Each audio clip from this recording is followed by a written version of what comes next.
शक्ति यादव जी क्या बोलते हैं, इसीलिए तो आज तक रह गए, प्रवक्ते ही रह गए। धर्म पूछना समझे ये सबसे बड़ा गुनाह। तो हम पाकिस्तान की तरफ देख रहे हैं कि कब उसको हम लोग चढ़ाई करें, हम लोग भी चले बॉर्डर पर और प्रधानमंत्री जी को हाथ को मजबूत करें।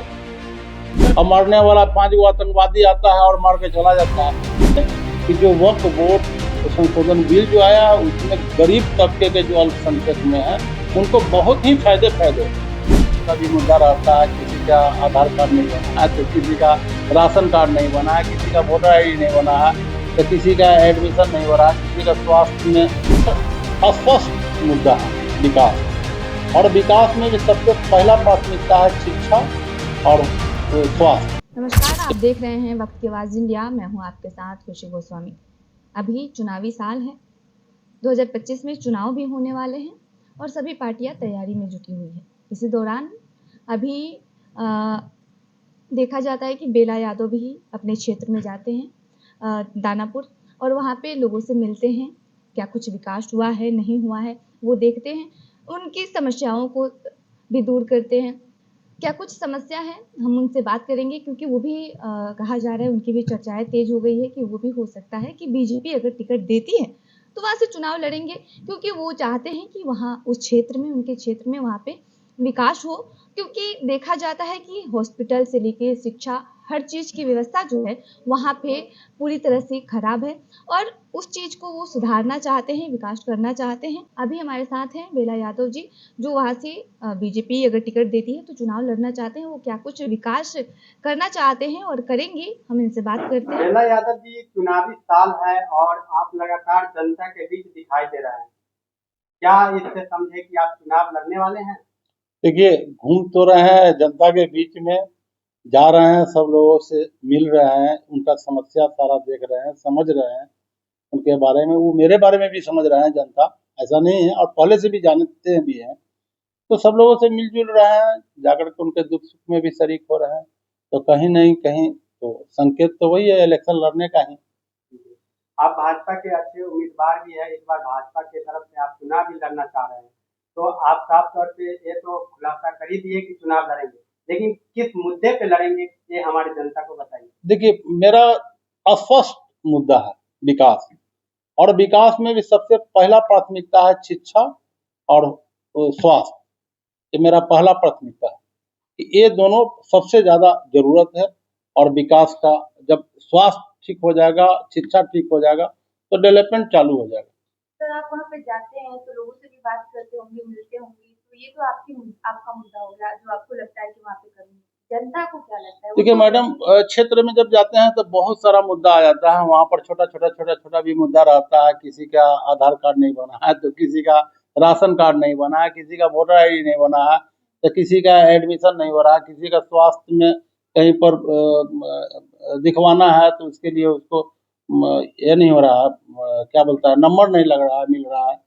तो बहुत सारा समस्या आ जाता है। जो मुख्य समस्या है उस समस्या को हम लोग सुनते हैं। जैसे पानी का भी समस्या है अभी। हाँ, पानी अभी पानी जो है चापाकल हैंड पंप जो है बहुत सारा सूखने लगा, तो पानी का समस्या है। उन लोगों को पानी का दिक्कत ना हो उस पर देखा जा रहा है। दूसरा है स्वास्थ्य, वहाँ पर कि किसी भी तरह का परेशानी होता है तो उन लोग को काफी सामना करना पड़ता है दूर का। तो एक हॉस्पिटल बढ़िया होना चाहिए ताकि फर्स्ट एड किसी को भी तुरंत मिल जाए, इमीडिएटली मिल जाए। तीसरा चीज शिक्षा तो है ही नहीं, मास्टर है ही नहीं, जाता ही नहीं। तो ऐसे राम भरोसे चल रहा है हिंदू होटल। तो शिक्षा तो सबसे जरूरी है। जो विकास का सबसे पहला नींव जो पड़ता है वो शिक्षा, समझे। तो शिक्षा सबसे पहला नींव है। उसके बाद भी है पार्क होना चाहिए, बड़ा ग्राउंड होना चाहिए बच्चे लोग खेलने के लिए। ये सारा व्यवस्था देने के बाद अपने आप डेवलपमेंट शुरू हो जाएगा, दिखने लगेगा। सर, ये सब अगर आप वहाँ से देखते हैं तो करेंगे लोगों को? देखिए मैडम, मेरा पहला प्रयास रहेगा कि एक करूं। अब इसमें 5 साल में एक हम रेखा तो खींच देंगे जो दिखने लगेगा कि काम चालू हो गया। तो ठीक है, 5 साल में नहीं होगा, अगला 5 साल में होगा, लेकिन कंप्लीट हो जाएगा, 5 साल में दिखने लगेगा। जैसे नीतीश बाबू का इंफ्रास्ट्रक्चर जब रोड बनाना शुरू किए तो आज तो दिख रहा है ना, पूरे पटना का, पूरे बिहार में दिख रहा है, कहीं पुल बन रहा है, कहीं पुलिया बन रहा है। कंप्लीट बहुत सारा पुल नहीं हुआ है, डिस्टर्ब होता है, शाम में बेली रोड में ही जाम लग जाता है। सगुना मोड़ में जाम लग जाता है, लेकिन मेट्रो का काम तो हो रहा है ना भाई, इंफ्रास्ट्रक्चर तो दिखने लगा ना कि हाँ ये विकास कर रहे हैं, हो रहा है, तो होना चाहिए। सर मुर्शिदाबाद से आप क्या कहेंगे, जिस तरह से वहाँ पे हिंदुओं का घर जो है जला दिया गया है, अगर अपने ही देश में हिंदू सुरक्षित नहीं है तो ये तो सवाल बनता है ना। देखिए वहाँ का गवर्नमेंट जो है, ममता दीदी को इस पर ध्यान देना चाहिए और जो वक्फ बोर्ड पर जा करके समझाना चाहिए, उसका वक्फ बोर्ड जो अमेंडमेंट बिल जो आया है उसको पढ़ना चाहिए एक बार। पढ़ने से बहुत क्लियर है उसमें कि जो वक्फ बोर्ड संशोधन बिल जो आया है उसमें गरीब तबके के जो अल्पसंख्यक में है उनको बहुत ही फायदे हैं, लेकिन लोग भड़का रहे हैं, उनको भड़का करके इस तरह से हिंदू मुस्लिम वहाँ एक तनाव पैदा कर रहे हैं, किसी का गरीब का घर जलाया जा रहा है, किसी को कुछ किया जा रहा है, किसी को कुछ किया जा रहा है, ये गलत, निंदनीय है, काफी निंदनीय है। सर पहलगाम में भी देखा गया, जम्मू कश्मीर में कि किस तरह से मतलब टारगेट करके, धर्म को टारगेट करके मारा गया, तो ये सही, कितना सही लगता है कि मतलब धर्म के नाम पे कहीं से 1% भी वो सही नहीं। धर्म पूछ करके किसी को अपना ही देश में बाहर से आता है आतंकवादी और मार के चला जाता है या छिप जाता है, और हम लोग अभी उसको ढूंढने में असमर्थ हैं, अभी तक चिन्हित नहीं किए। वैसे आदमी को तो हम मैंने टोटल पाकिस्तान का जो भी जितना भी बासिंदा है 14 करोड़ या 24 करोड़ टोटल आतंकवादी ही है, तो क्यों नहीं हम उस पर यह करें, हमला करके जब तक हम 10, 20, 50 आतंकवादी को मारने से मेरा ये समस्या समाधान नहीं होगा। आज मारना है, कल मारना है, उसको मारना ही पड़ेगा। तो हम पाकिस्तान की तरफ देख रहे हैं कि कब उसको हम लोग चढ़ाई करें, हम लोग भी चले बॉर्डर पर और प्रधानमंत्री जी को हाथ को मजबूत करेंगे।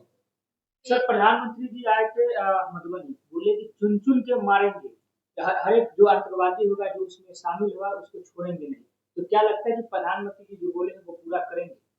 100% उसमें कहीं संशय नहीं है, जो प्रधानमंत्री जी बोलते हैं उसको 100% खड़ा उतरते हैं उसमें।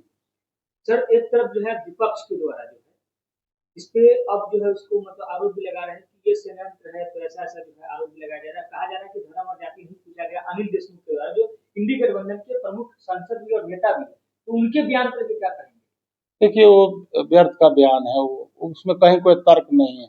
कोई भी आदमी अभी यहाँ बाजार में चल रहा है तो कितना आदमी को कितना पीछे फोर्स लगाया जाएगा, समझे, और मारने वाला 5 गो आतंकवादी आता है और मार के चला जाता है। धर्म पूछना, समझे, ये सबसे बड़ा गुनाह है, धर्म पूछना सबसे बड़ा गुनाह है। और हम लोग उसी का इंतजार कर रहे हैं कि पूरा का पूरा जब तक सफाया नहीं होता है पाकिस्तान, तब तक वो अस्थिर नहीं होगा। आरजेडी के नेता शक्ति यादव जो है वो साफ तौर पे आरोप लगा रहे हैं कि ये भाजपा का साजिश है, जो मतलब पहलगाम में हुआ है वो भाजपा का साजिश है। शक्ति यादव जी क्या बोलते हैं, इसीलिए तो आज तक रह गए, प्रवक्ते ही रह गए।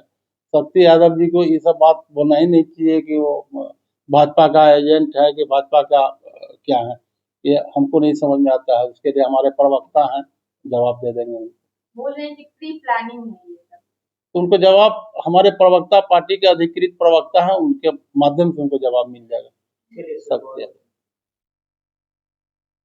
तो ये हमारे साथ बेला यादव जी थे। हमने तमाम मुद्दों पे इनसे बात किया कि वो क्या कुछ वहाँ पे जाते हैं, देखते हैं क्या कुछ समस्याएं हैं, वो उसे दूर करना चाहते हैं, और अगर वहाँ से वो जीतते हैं, पार्टी टिकट देती है, तो वो लोगों की समस्या को दूर करेंगे। जो विकास वहाँ पे रह गया है वो विकास करेंगे, चाहे वो शिक्षा हो गया, हॉस्पिटल हो गया, हर चीज़ वहाँ पे आपको देखने को मिलेगा।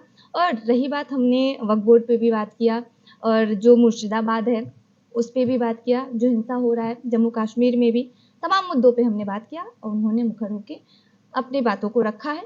इस मुद्दे पे आप क्या सोचते हैं, हमें कमेंट के जरिए ज़रूर बताएं। धन्यवाद।